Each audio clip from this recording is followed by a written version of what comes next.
Today, not only do I have this Paradox Rift Elite Trainer box, I also have this Paradox Rift Elite Trainer box, and I also have 3 Paradox Rift booster bundles. And if you add up all of the packs and all these products, we get the same amount as a booster box, I think. No one checked the math on that. And I'll talk about why I didn't just get a booster box as I open up these ETBs. So just like Scarlet Violet base set, there are 2 ETBs for this set. There is the Iron Valiant version and the Roaring Moon version. So yeah, here's the Iron Valiant sleeves and dividers. Crazy stuff, I know. Honestly, not a huge fan of this color scheme. We've got the damage counters, the dice, big stack of energy, whatever. And then the promo card that comes with the Iron Valiant version is Iron Bundle, the future Pokemon or whatever. I don't know. Pretty cool card. And of course, there are 9 packs of Paradox Rift. And then in the Roaring Moon version, we should have basically the same thing, except the dividers and sleeves, you know, have their different theme. Honestly, this color palette isn't really doing it for me either. Neither of them look great. And our promo is different. This time it is Screamtail. Oh, wow. Yeah.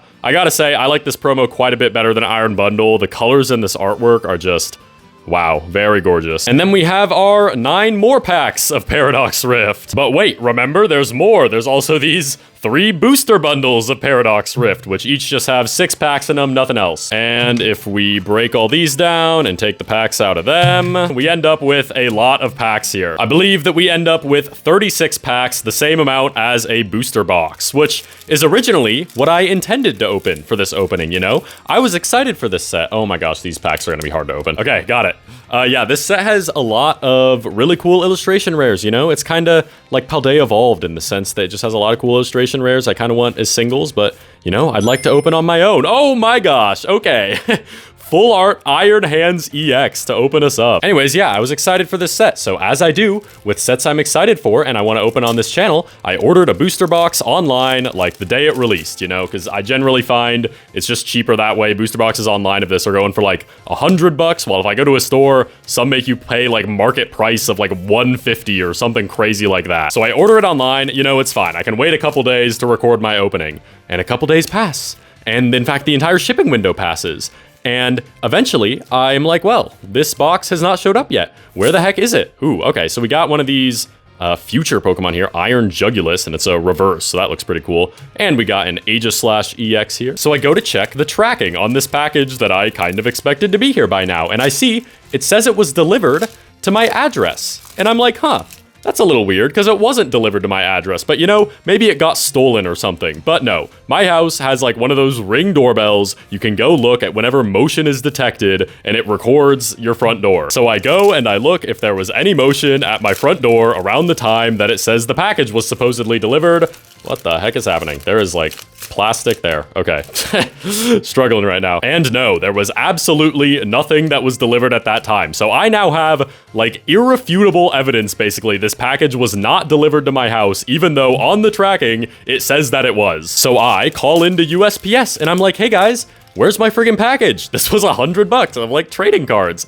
And they're like, oh, we'll look into it for you. And so they open up a ticket, you know, online. The whole online ticketing system like barely functioned, by the way. A couple days pass and I get a call from like a local USPS person. They're like, hey, we got your report. We're gonna be like looking into this for you. I'll make sure to call you and keep you updated on, you know, any updates in the situation. If we find your package, we're gonna try and get it to you. I'm like, great, thanks for reaching out. And so then a couple of days pass and I don't get a call. And then, out of nowhere, I get an email saying that my ticket for the missing package was closed and resolved, even though it wasn't. It was never resolved. I never got the package. So I go back online to try and reopen the ticket, but the USPS website is like broken and won't let me. So I'm like, okay, fine, I'll just call in. So I call in the support line. There's like a 40-minute wait. I'm on hold for like 40 minutes while I sit there and wait to talk to this person about getting my package. Ooh, we got a Skeledirge Terra EX here. Pretty cool. I like how I'm telling the story and then out of nowhere, I'm like, oh, here's an EX. Pretty cool. Anyways, the friggin' USPS person. Eventually, I get to actually talk to someone after being on hold and they're like, oh, I'm so sorry. I don't know why that would be closed. They reopen it for me. I get a call back from someone again and they're like, hey, we saw your thing was reopened. Sorry, but we don't, they basically told me to like screw off. They didn't know anything they could do, which is fair. Like I wasn't really expecting them to find the actual package at that point because it had been about a month. Like I'd given them time to do these things while also trying to be as fast as possible. But it had been about like a month since it was supposedly delivered. And at that point, like, who knows where this thing is, man. But in my mind, I'm like, okay, I can at least get like a refund on this package, right? Surely the seller sent it with insurance in case it gets lost. This $100 booster box, surely they sent it with insurance. That would be so silly if they didn't. Okay.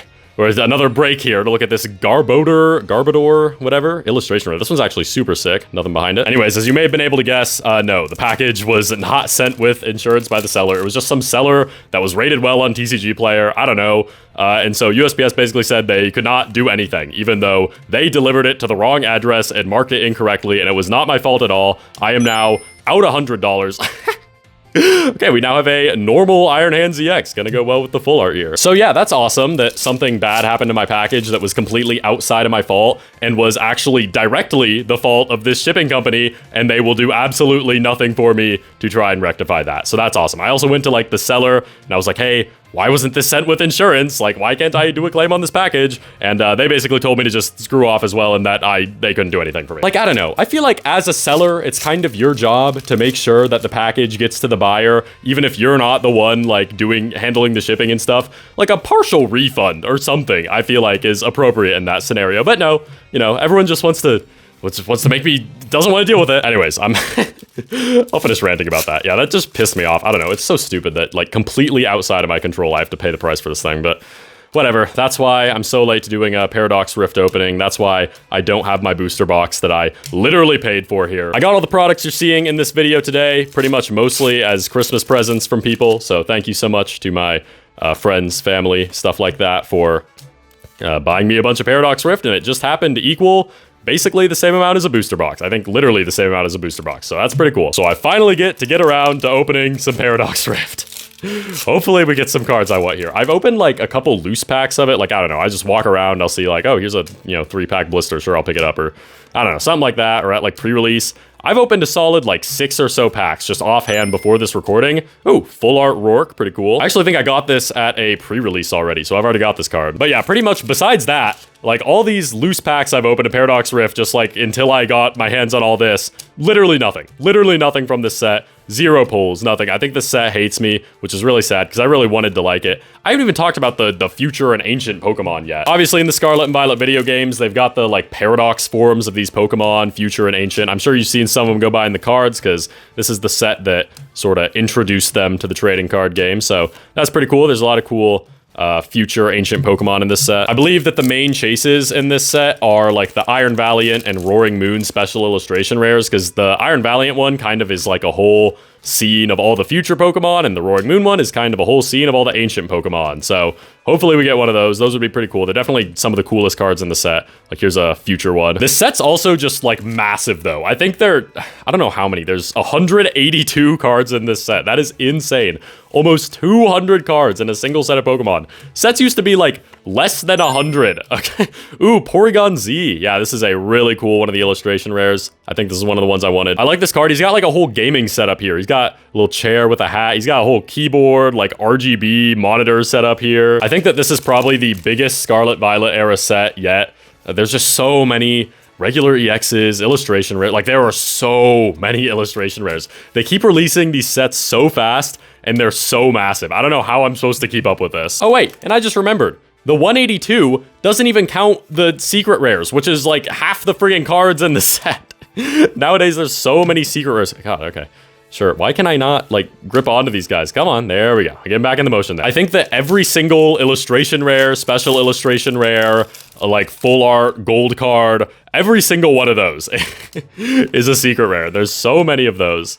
It's like, come on, guys. We gotta slow this down a little bit here. These sets are too big. I literally can't get cards I want. So I think that the next set coming up, which might be released by the time you're watching this video, or might be very close to releasing, is Paldean Fates, which is going to be another shiny set. So there's going to be a bunch of, dang, this Aegislash, that's some realistic brickwork right there. Dang. Yeah, Paldean Fates is going to be another shiny set, kind of like Hidden Fates or I don't know, whatever the other one was called. Basically, the main appeal, it has this whole like secret rare set of a bunch of baby shinies.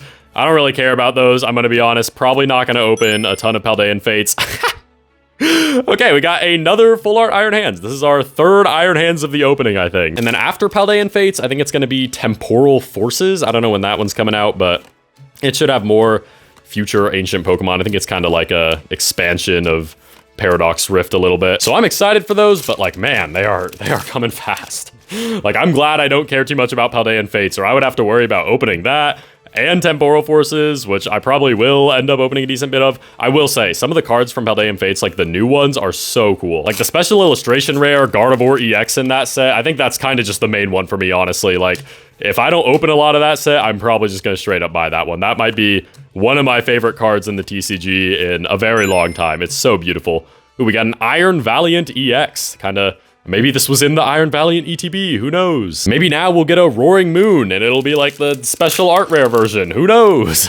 Yeah, I would love to still get a special illustration rare out of here. I think they're about 1 in 32 packs, so we have just enough to either get one or not, or we could get a million, you know? It's all kind of random, who's to say? You know, I'm glad I have all these packs that I do now, but there will always be some lingering fear, like, what if the booster box that got lost in the mail was like the greatest booster box of all time, and now I'll never get to open it? For all I know, that thing had every special art rare and illustration rare in it that I wanted. I'd open that up and I'd be like, okay, done with the set. I got everything I wanted.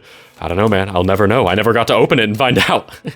I've been a problem with sealed products, in case you haven't been able to tell. The speculation of what's inside of it always kills me. I would never be able to like collect sealed product just because I'd be like, well, what if there's something good inside? Like, I'd have to open it at some point, you know? I know a lot of people do like long-term, sealed product collections. I could not. I cannot imagine keeping around like a base set booster box or something and not just opening it to get the Charizard that's probably in there. Like, that set's so small. I think you are more likely than not to get a Charizard from a base set booster box. Like, come on, just open it up. It's fine. There's gonna be something good in there. It'll be worth it. I promise.